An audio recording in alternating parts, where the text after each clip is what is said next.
Brittany Murphy, dead at 32. Is she breathing? No! There certainly were signs that Brittany was in trouble, but nobody thought she would die.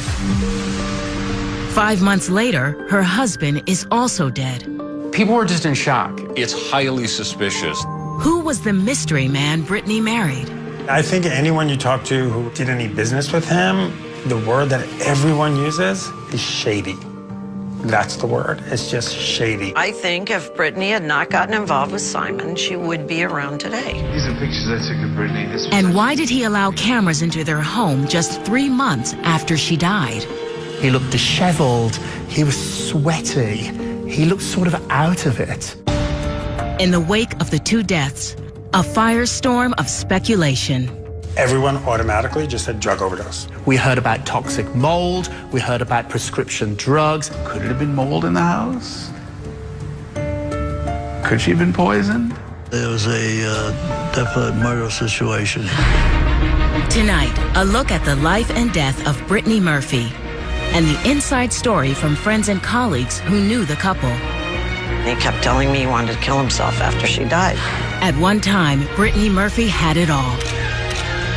Ashton and Brittany were a tabloid couple made in heaven. So how did this Hollywood fairy tale turn into a nightmare? Brittany Murphy's legacy, unfortunately, is not going to be her star power. It's always going to be her tragic, untimely death.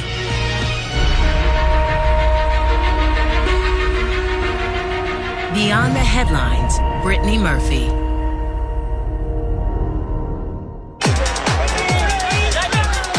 Brittany Murphy, a one-time rising star in Hollywood.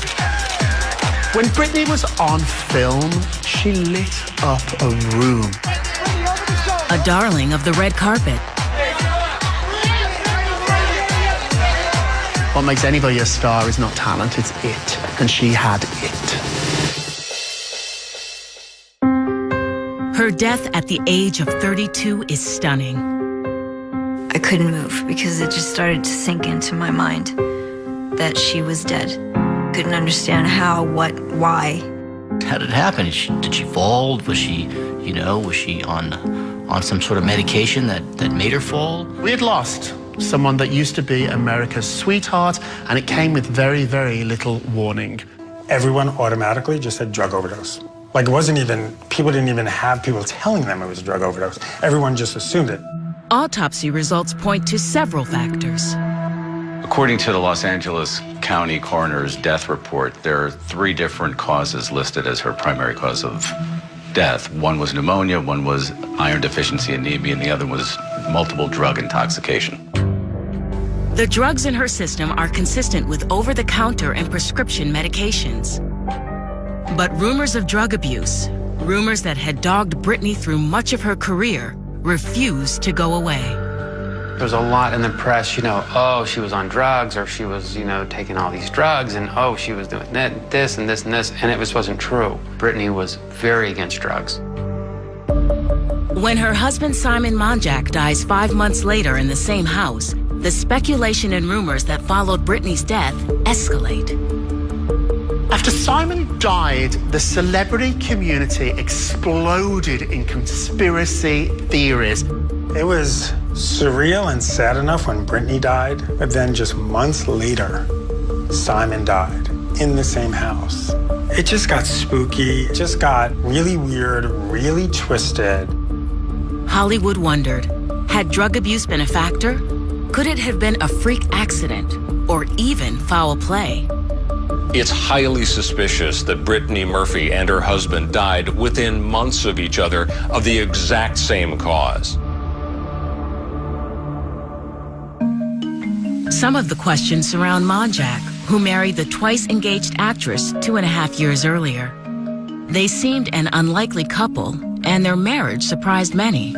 Simon was a British fella. They met in Hollywood. They fell in love, and it was very mysterious. Nobody really got to the bottom of that relationship. Why did she marry Simon? I think she loved him, for sure. And he was totally devoted to her. There was no question about that. He was totally emotionally lost when she died and just couldn't handle it emotionally. In January 2010, just a month after Brittany died, He appears alongside her mother Sharon on NBC's Today Show. He blames Hollywood for his wife's downfall. Hollywood is a village, and once you upset the villagers, they talk, and they gossip, and they rumor, and they have blood on their hands, and I hope they wash them with very hot water, because the way they treated Brittany Murphy when she was alive was terrible. But what's more important now is her legacy, is the legacy of a young woman who dreamed of changing the world. Welcome you to my house. But your thumb here.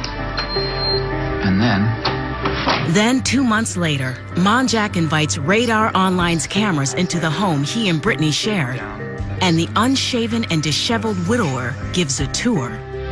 a couple of thousand pieces in all.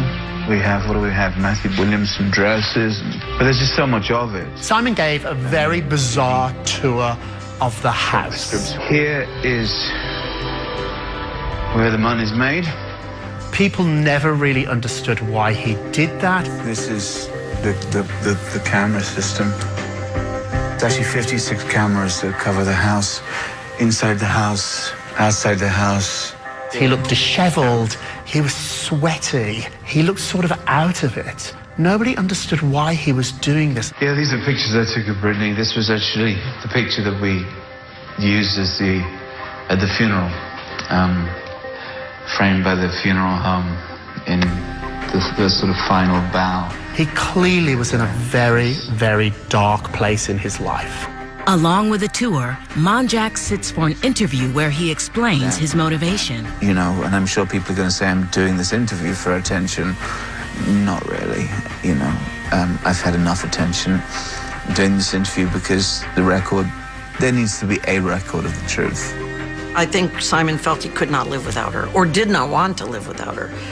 I know that. He called me up and he kept telling me he wanted to kill himself after she died. This was a man that was full of life. Publicist Roger Neal, hired by Monjack after Brittany's death, witnesses the widower's declining health. The last time I saw him, we were meeting, and, you know, he'd be talking to me, and all of a sudden he would just drift off he was sleeping. He was ill. Sharon said he had the flu. He was sweating profusely, coughing, and I didn't know I was watching someone die in front of me. Simon was physically not in the best shape of his life. He was overweight. However, nobody thought he would die. But 2 months after giving that on-camera tour, he did. Some tragic news out of Los Angeles, where the husband of the late actress Brittany Murphy was found dead in his home. When I got the phone call, I was definitely in shock because I had just been with this man for 6 to 8 hours earlier, and I was in disbelief. I'm like, well, Simon's dead. That's impossible. The Los Angeles coroner performs an autopsy, and the findings are surprising. Some of the causes of death were the same for Brittany. According to the LA County Health Department, the cause of death for Simon was two things: an acute pneumonia and a iron deficiency anemia, very similar to his wife. Monjack is found by Brittany's mother, Sharon, who lived with the couple in Brittany's Hollywood Hills home.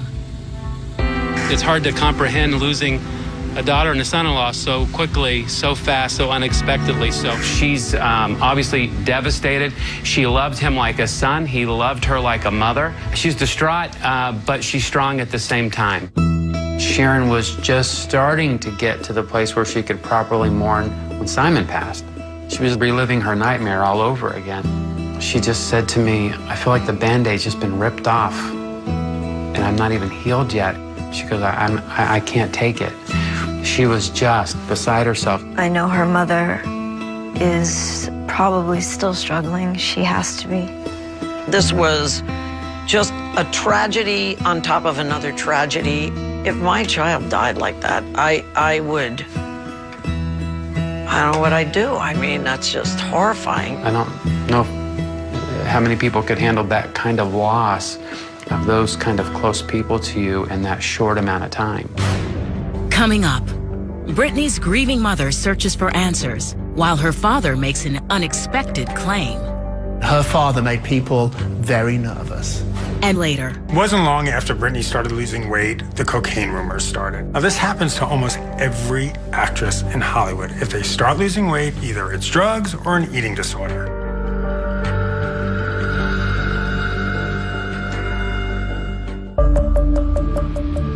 The sudden death of actress Brittany Murphy, followed by that of her husband 5 months later, stuns the entertainment community. But no one is more devastated than Brittany's mother, Sharon Murphy. I felt very sorry for Sharon. When I think of her, I think of somebody who's sad. Over a year that I dealt with her, she was just sad. Reeling from the double loss, Sharon once again contends with speculation that Brittany and Monjack abused drugs. We want to ask that the media be as respectful as possible. She needs her privacy at this time. In July 2010, after the coroner releases the report about Monjack's death, Sharon issues a statement saying, "Just like my daughter Brittany, there was no kind of drug overdose." The single mother had nurtured her only child's dreams, even moving them to California so Brittany could pursue acting. By all accounts, the two, who lived together up until the actress's death, were inseparable. You couldn't get a closer mother-daughter relationship. Her mother was there by her side every day on set. They were connected. I mean, there was no doubt about that. Brittany and Sharon were a pair, all the way to the end. Sharon was reportedly also extremely close to her son-in-law. Sharon thought of him like a son. All they had was each other. So, you know, you learn to lean on the person who's the man of the house, and he became the man of the house. Initially, Sharon Murphy dismisses any connection between the deaths of Brittany and Monjack. When rumors emerge alleging toxic mold killed the actress, Sharon calls them baseless. But she later files a lawsuit that suggests she has changed her mind. Sometimes people who are overcome with emotion and grief express that in the legal system. An earlier claim brought against the builders of the Hollywood Hills home for construction defects was filed before Brittany died and was ultimately settled. But 2 years after Brittany's death, Sharon sues the attorneys who had advised her to settle, because by settling, she lost the ability to ever sue the construction firm for wrongful death. The entertainment media jumps on the story and reports the new lawsuit means that Sharon now believes in the toxic mold theory. She ended up suing her lawyers, claiming they weren't honest and upfront with her about the nature of the action against the home builders. That lawsuit is ultimately settled and the terms are not disclosed. Meanwhile, a figure from Brittany's past emerges, Angelo Bertolotti. He says that he is Brittany Murphy's biological father, and he sued to establish that fact. He wanted to establish his paternity so he could have a more legitimate role in exploring her death. Sharon and Bertolotti divorced when Brittany was only 2. It was really just Sharon and Brittany. I mean, the dad really wasn't around. Sharon was a single mom. I had never heard about a father. He did interviews, he did press conferences, he demanded to find out the truth, all at the same time, only bringing more attention to himself. In January 2012, a little more than 2 years after his daughter's death, Bertolotti, dissatisfied with the coroner's explanation, sues to obtain Brittany's hair and tissue samples. Ultimately, he did get these samples that he sent to a laboratory that came back with some very shocking results. Almost a year later, in November 2013, Bertolotti reveals that an independent laboratory found what it called high levels of 10 different heavy metals. He claims the results showed that lots of foreign toxins were found in her body, including some toxins that are often linked to those in rat poison. Bertolotti goes public with his findings and makes a bold claim on Good Morning America. I have a feeling that there was a definite murder situation here.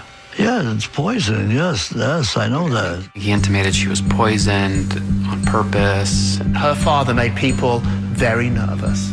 The actions after Brittany Murphy's death are truly surreal. He's trying to inject himself into the controversy, establish that he was the father, trying to get a hair sample from her, his theory being somebody killed her with heavy metal elements. Several forensic scientists counter that the substances likely stem from hair dye. The Los Angeles coroner declines to reopen her case. The coroner put a statement out saying that they stand by their findings. Brittany's mother also disagrees with Bertolotti. In a letter to The Hollywood Reporter, she writes in part, Angelo has shown he only wants to trade on Brittany's life, career, and good reputation, even at the cost of putting a cloud over her memory. After not being part of her life for all those years, to suddenly become this concerned, people had suspicions. Can I answer why they're both not here? No, I can't answer that. Do I think somebody killed them? Personally, I don't think anybody killed them. Coming up, the role that made her famous and the lengths she took to remain in the spotlight. She went from this, darling brunette, and then the next thing I knew, she was this bleached blonde that I didn't know.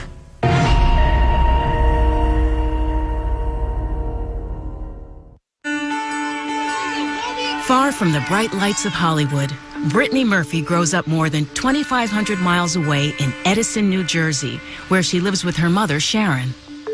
They were a middle-class family, hardworking people, very nice. Sharon worked very hard to support Brittany. She was the chief cook and bottle washer with Brittany, really. From an early age, Brittany pursues her dreams. Brittany came to the studio with her mother, Sharon, when she was between 3 and 4. She was the most delightful child. She was a bubbly little girl with curls and happy and wide-eyed about the dancing school. She was loved by all her classmates. Brittany was friendly and happy and loving. There was no show-off child. Brittany studies singing, acting, and dancing at the studio then owned by Vern Fowler Kreisel. Her mother knew she was a very talented child. Her mother knew that right away. I know she did. She never missed a line. She never missed a word. She knew everything. She was in character at every moment. But I didn't know at that point whether she would dance, whether she would sing or act. She could do all three and do them well. While still in school, the ambitious teen lands several national commercials, including this Twix spot. Her mother found some agents in New York. That's how she got started with commercials. Going into the city with her mother, and they grabbed her like crazy. She was busy all the time. Brittany reflects on those early years with the Today Show's Matt Lauer. What are the pros and cons about starting acting at such a young age, 12 and a half for you? What's the good part? What's the bad part? I never saw any cons because I always wanted to entertain. It wasn't specifically, I didn't know I would be a part of this medium.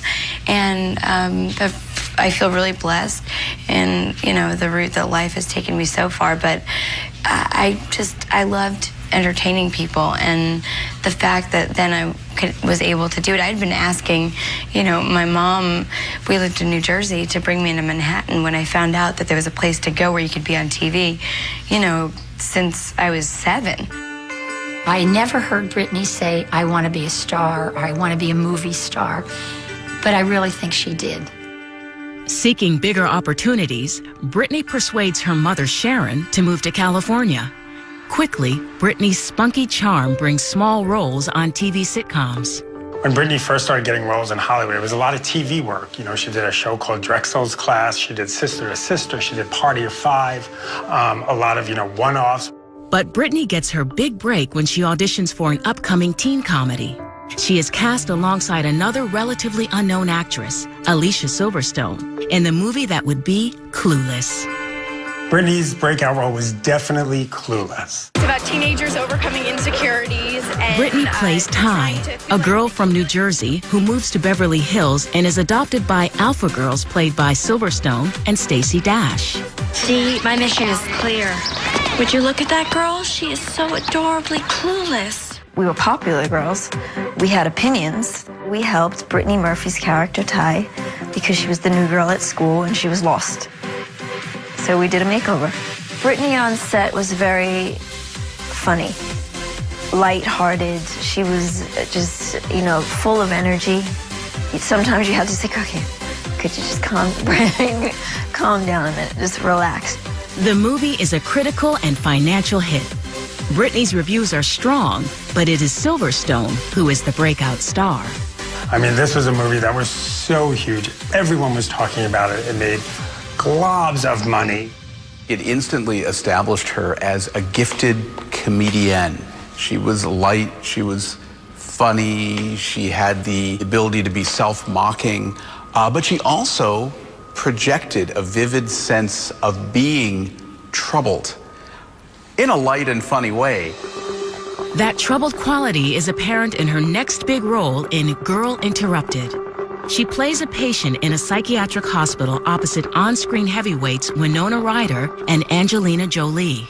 Her name is Daisy, and she's in the hospital because she was clinically diagnosed as having agoraphobia, and she's addicted to laxatives. She shows up in her next major role, Girl Interrupted, playing someone with an eating disorder. There's that great scene where you see that she's taken all the rotisserie chickens from her dad and pretended to eat them, but actually stowed them under her bed. And this becomes, I think, a chapter in her on-screen persona, this sense of a girl who is perhaps a little too thin, who has issues there. She could access that piece of humanity that is really tortured, and she could do it really well. As it did in Clueless, Brittany's work gets positive reviews, but once again, it is her dynamic co-star whose performance is remembered. When you think Girl Interrupted now, really you think Angelina Jolie because she won an Oscar for the role. So, you know, you sort of forget, oh wow, that's right, Brittany Murphy was in that movie. Ultimately, Brittany finds Hollywood has a limited appetite for the adorable brunette girl next door sidekick. Eager to morph from cute to sexy, and determined to become a Hollywood leading lady, she takes matters into her own hands. Brittany really changed her look. She went from this, you know, darling brunette, and then the next thing I knew, she was this bleached blonde that I didn't know. Not only did she go blonde, but, you know, she went from sort of this chubby, you know, young woman to this really va-va-va-voom sort of ingenue Hollywood starlet. It was another side of Brittany we hadn't seen before. Becoming a woman, becoming confident, but people definitely noticed that she started losing weight. Along with a startling slim down come rumors of drug abuse and eating disorders. It wasn't long after Brittany started losing weight, the cocaine rumors started. Now, this happens to almost every actress in Hollywood. If they start losing weight, either it's drugs or an eating disorder. It just happens, that's what people start suspecting. However, Brittany is unable to shake the rumors, no matter how strongly she denies them. Coming up, Brittany's career continues to rise until a gossip site makes a devastating allegation. Unfortunately, in this town, rumors become fact. And later, Simon was not a Hollywood-looking movie star. He was a British writer who had sort of hooked up with the girl next door, this American sweetheart. Everybody thought this was a very odd couple.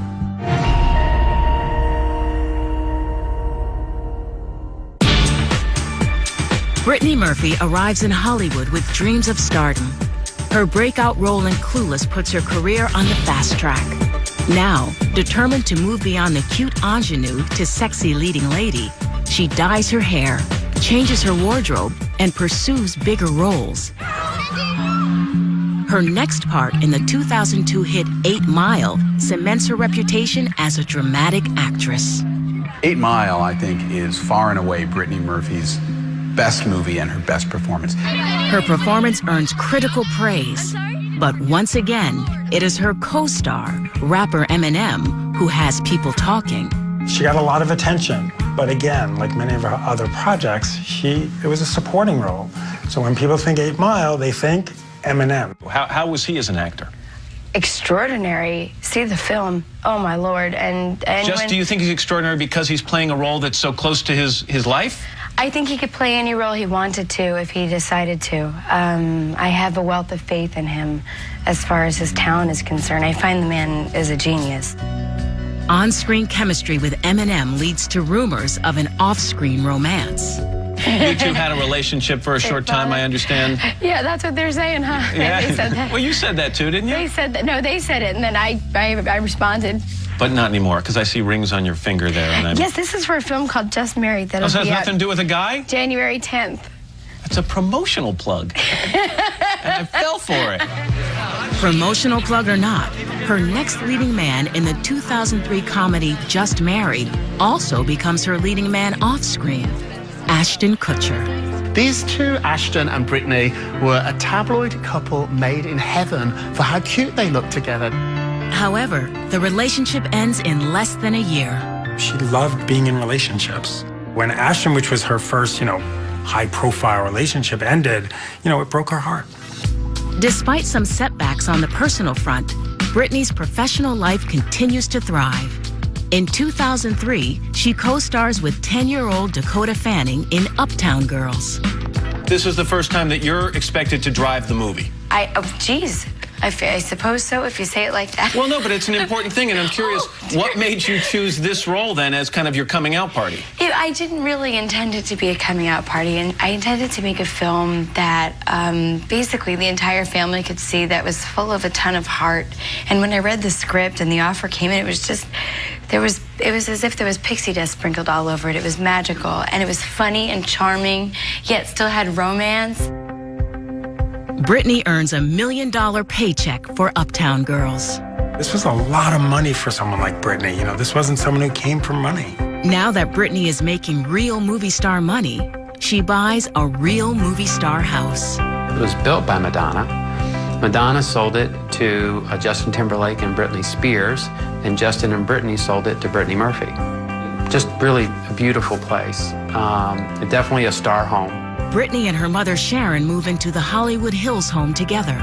When you buy a house in Hollywood like this, it says, I've arrived, I've made it. But once you've arrived, the pressure mounts to stay on top. And in Hollywood, for an actress, that can mean constant work maintaining an image of perfection.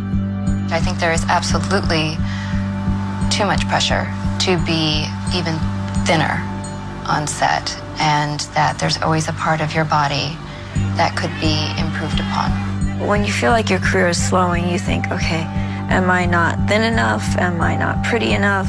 Am I not good enough? Rumors about an eating disorder and drug abuse persist despite Brittany's insistent denials. She went on record with Jane Magazine and said, I had never done cocaine. I've never done cocaine. I'm losing weight because I'm just a healthy girl. I'm doing it the right way. But the rumors persisted because once a rumor like that is out there, it's really hard to shake it. Along with the eating disorder rumors, there are whispers that she's unreliable and difficult on set.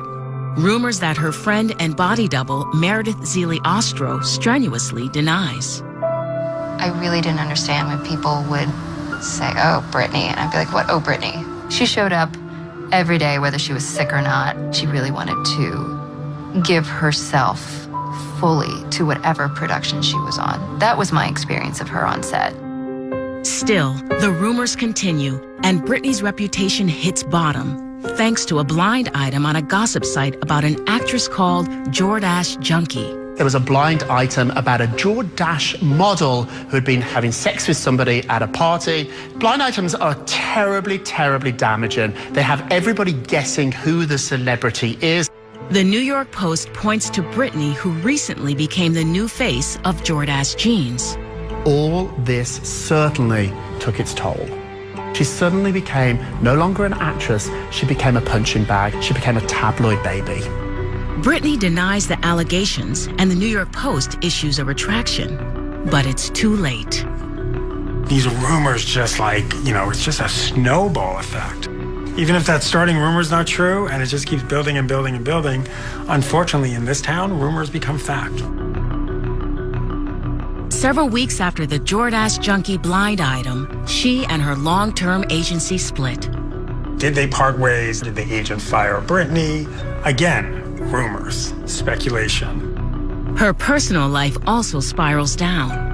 In 2 years, she has 2 broken engagements. But is her luck about to change? Coming up, a new man sweeps Brittany off her feet, and not everyone is happy about it.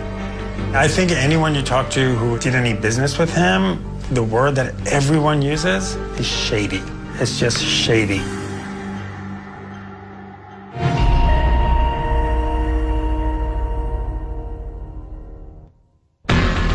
By 2007, Brittany's career is crippled by rumors and gossip. She seeks comfort in the arms of a new man, Simon Monjack, a British citizen known variously as a producer, screenwriter, and photographer. No one really knew who he was. Some accuse Monjack of being a con man, bilking unsuspecting women and running out on unpaid bills, allegations he denied. Simon has been caught in many lies. There were, lawsuits against him. She didn't know about his financial problems. He had some $300,000 in settlements he had to pay out. I think anyone you talk to who did any business with him, the word that everyone uses is shady. That's the word. It's just shady. To others, he is charming and highly intelligent, attempting to protect and relaunch Brittany's career. I never got a feeling from Simon that there was any dishonesty. Otherwise, we wouldn't have been able to do business with him. Simon was a very well-spoken, intelligent, well-educated, interesting person. She liked that he was educated and really worshipped his intelligence. After a brief courtship, Brittany marries Monjack in a small private ceremony in her Hollywood Hills home on May 5th, 2007. Simon was not a Hollywood-looking movie star. He was a British writer who had sort of hooked up with the girl next door, this American sweetheart. Everybody thought this was a very odd couple. I'll be honest with you, I really thought that it was just a setup. I didn't really believe that it was a marriage that I would have thought Brittany would have wanted in her life. The gossip media speculates Monjack married her for money, citizenship, or both. Simon expressed to me that he was shocked that there was no money. Reports of an expiring visa provide more fuel for speculation. So, of course, that started a rumor that said the only reason he married Brittany was to use her to get his visa renewed. Monjack moves into the house that Brittany shares with her mother. When she married Simon, he became her everything. There was a lot of distrust going on with her current representation at that time that Sharon was very unhappy with. And so Simon says, hey, I'll just take care of all of it. Don't worry about it, I'll handle it. Colleagues and friends describe an increasingly codependent relationship. As Monjack begins to direct her career, he also takes charge of Brittany's appearance. He became her manager, makeup artist, hairstylist, and wardrobe stylist. Should he have been doing everything? Absolutely not. When fame hits, people are going to cater to you.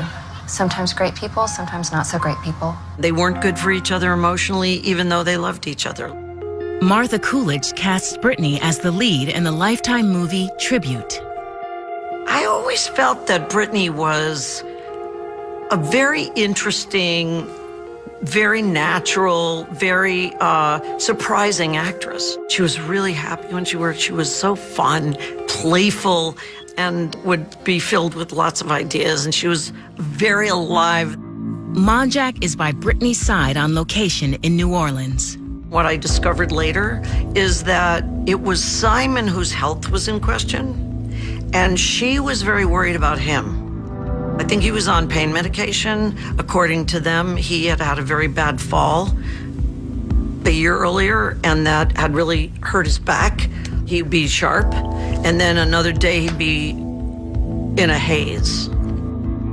After the movie wraps and the couple returns to LA, a local pharmacist accuses the couple of doctor shopping. Doctor shopping is not that infrequent in Hollywood. This is when celebrities have different identities and go to doctor after doctor to obtain more prescription drugs. They were ordering medicines and taking a lot of medicines from different doctors. Determined to get her career back on track, Brittany studies ballet at a dance studio. Golden Koschuk helps her prepare for an audition for the lead in Black Swan. She had a perfect body for ballet. She was thin. All her muscle structure was strong. Maybe a little bit too thin, you know, and that's something we talked about with her. Ultimately, Brittany doesn't win the role in Black Swan, a film that would earn Natalie Portman an Oscar. Brittany's career just sort of took a nosedive. She wasn't doing movies like Girl Interrupted. She wasn't doing movies like 8 Mile. In early November 2009, 2.5 years into her marriage, Brittany, her mother, and Monjack fly to Puerto Rico, where she is to star in a low-budget thriller. Those last couple of films, they did it for the money. Sharon told me the conditions were horrible. The toilets didn't work, and the running water was no running water, and inside of the dressing trailer was wet. Simon was sort of handling everything by that time. He's not a manager. After one day on set, the actress and the production part company. There were rumors that it was because Brittany was too difficult to work with, but, you know, then Brittany's side said, no, that's not true. The working conditions were awful. No one really knows the truth, whether she was fired or she walked. Back at home in Los Angeles, chronic anemia and a weakened immune system leave Brittany racked with a serious respiratory infection. Yet she is reluctant to see a doctor. It's possible that anybody, including Brittany, would have thought that going to a doctor is a bad sign or a stigma because you don't want it to get out. If it gets out, is there something wrong with me then? Coming up, a distraught mother makes an anguished 911 call. Is she breathing? No! Okay, so somebody's doing mouth to mouth? Yes!